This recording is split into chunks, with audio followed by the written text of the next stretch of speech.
माझे प्रिय बंधूंनो आणि भगिनींनो, आपण आपलं जे मागचं व्हिडिओ होतं त्याच्यामध्ये आपण जे पवित्र ग्रंथ आहे कुराण मजीद, तर त्यामधलं अध्याय क्रमांक 2 जे आहे सूरे बकरा, त्याच्यामधले काही श्लोक, त्यांचा अर्थ आणि त्याच्यामधला संदेश पाहिलं होतं.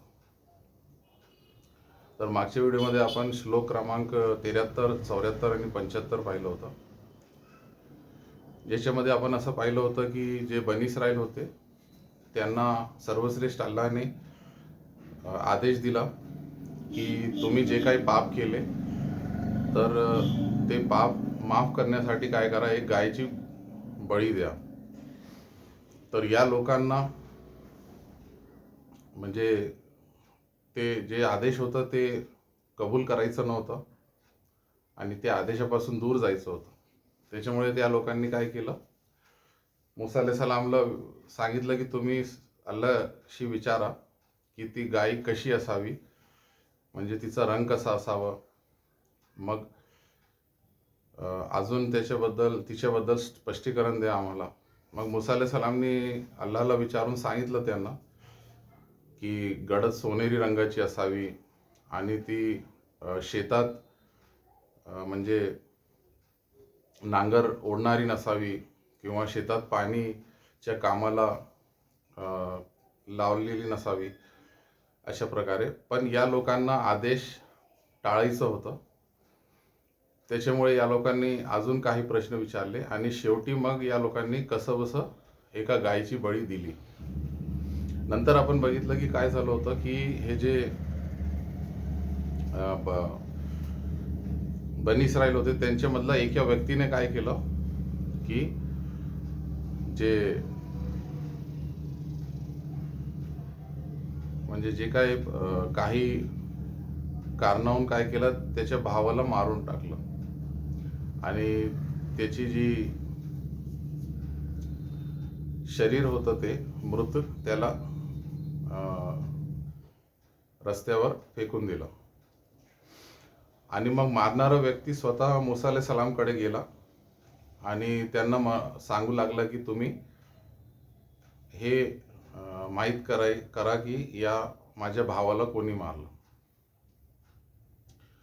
मग मूसा अलैहिस्सलामने ते माहीत करून त्याला सांगितलं, म्हणजे लोकांना सांगितलं की तुम्ही काय करा, ही जी गायची बळी तुम्ही दिली तर तिच्या शरीराचं एक अंग काय करा, त्या मृत व्यक्तीच्या शरीरावर मारा. त्याच्याने काय होईल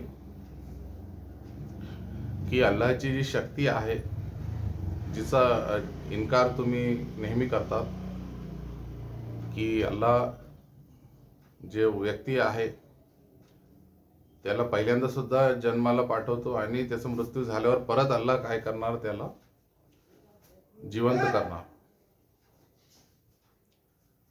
तर ती शक्ती तुम्हाला बघायला मिळेल आणि कोणी या व्यक्तीला मारलं त्याचं नाव सुद्धा तुम्हाला कळेल. या लोकांनी तसंच केलं. त्या गायीचं शरीराचं एक अंग घेतलं आणि त्या मृत व्यक्तीच्या शरीरावर मारलं. तो व्यक्ती जिवंत झाला. त्यांनी त्याच्या म्हणजे ज्याने त्याला मारलं त्याचं नाव सांगितलं, त्याच्या स्वतःच्या भावाने त्याला मारलं आणि मग त्यांनी बघितलं की जे सर्वश्रेष्ठ अल्लाह आहे, तर तो जसा पहिल्यांदा आपल्याला जन्माला पाठवतो तसा तो मृत्यूनंतर सुद्धा परत आपल्याला जिवंत करू शकतो, ज्या गोष्टीचा इन्कार हे लोक नेहमी करायचे. आता त्याच्यानंतर आपण बघितलं होतं की श्लोक क्रमांक 74 मध्ये 3 प्रकारच्या दगडांचं उदाहरण देण्यात आलं होतं. कारण अल्लाहने असं सांगितलं की या बनी इस्राईलच्या लोकांचे जे हृदय आहे ते दगडांपेक्षा सुद्धा कठोर झालेले आहे. कारण दगड सुद्धा काहीतरी त्यांच्यामध्ये म्हणजे वेदना असतात, पण या बनी इस्राईलच्या लोकांमध्ये तेवढे सुद्धा राहिले नाहीत. ते एकदम त्यांचे हृदय कठोर झालेले आहे. आणि पुढे सांगण्यात आलं की हे लोक काय करायचे की अल्लाहने जी पुस्तक मूसा अलैहिस्सलाम दिली होती तौरात, त्याच्यामध्ये बदल करायचे. आता आपल्याला बघायचं आहे आज श्लोक क्रमांक 76, 77, 78 आणि 79. आता 76 मध्ये असं सांगितलं आहे की हे जे लोक होते बनी इस्रायलचे, हे दांभिक लोक होते. दांभिक लोक म्हणजे हे काय करायचे, तोंडावर काहीतरी वेगळं दाखवायचे आणि मनातून काहीतरी वेगळं असायचे, दुहेरीपणा दाखवायचे. कारण हे लोक जेव्हा इमान राखणाऱ्या लोकांसोबत असायचे तर ते म्हणायचे की आम्ही सुद्धा अल्लाहवर इमान ठेवतो. आणि जेव्हा ते इमानवाल्यांकडून दूर जायचे तर त्यांच्यामधल्या दुसऱ्या लोकांना म्हणायचे की आपल्या तौरातमध्ये जी भविष्यवाणी केलेली आहे शेवटच्या पैगंबर मोहम्मद सल्लल्लाहु अलैहि वसल्लमच्या येण्याबद्दल, तर तुम्ही ही बातमी इमान राखणाऱ्यांना का सांगितलं? कारण हे इमान राखणारे लोक काय करतील, जे शेवटचा दिवस आहे किंवा ज्या दिवशी हिशोब किताब होणार आहे त्या दिवशी मग हे लोक काय करतील, अल्लाहला आपल्या या गोष्टीबद्दल सांगतील. म्हणजे ही गोष्ट जी आहे ती आपल्या विरुद्ध पुरावा ठरेल आणि मग आपल्याला त्या दिवशी बोलायला आपल्याकडे काहीच उत्तर राहणार नाही, असं ते सांगायचे. त्याच्यामुळे पुढच्या श्लोक क्रमांक 77 मध्ये अल्लाहने सांगितलं की तुम्ही असा विचार करू नका की जे काय तुम्ही करतात त्याच्यापासून अल्लाह अजान आहे किंवा अल्लाहला याचं ज्ञान नाही. कारण तुम्ही जे लपवितात त्याला सुद्धा अल्लाह जाणतो आणि जे काही तुम्ही दाखवता ते सुद्धा अल्लाह जाणतो. त्याच्यानंतर मग श्लोक क्रमांक 78 मध्ये सांगण्यात आलं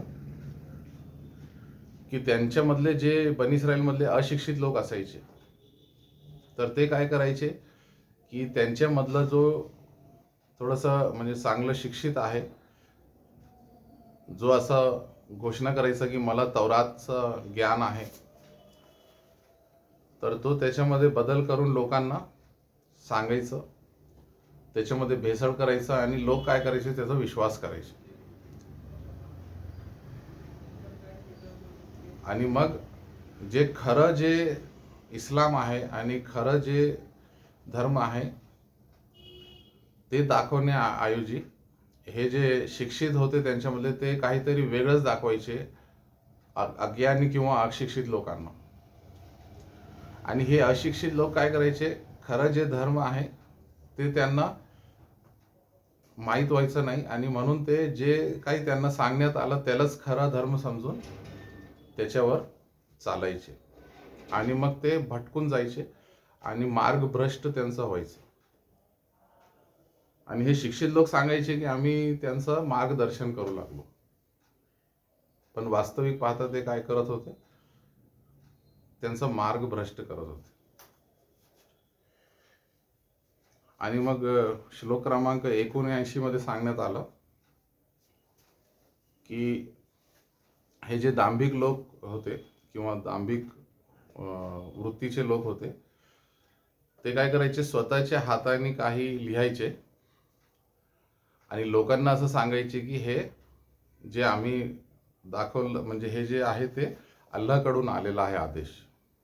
आणि वास्तविक पाहता ते त्यांच्या स्वतःच्या हाताने लिहिलेलं असायचं आणि ते त्याला अल्लाहकडून आलं असं सांगायचे. म्हणजे त्यांच्यासाठी इथे अल्लाहने काय सांगितलं की जे लोक काही पैशांसाठी काही फायद्यासाठी असं करतात की स्वतः काहीतरी आदेश लिहितात आणि म्हणतात की हे अल्लाहकडून आलं, तर या व्यक्तींचा विनाश आहे आणि हे लोक नष्ट होणार आहे आणि या लोकांचं शेवट जे आहे ते नाश आहे आणि ते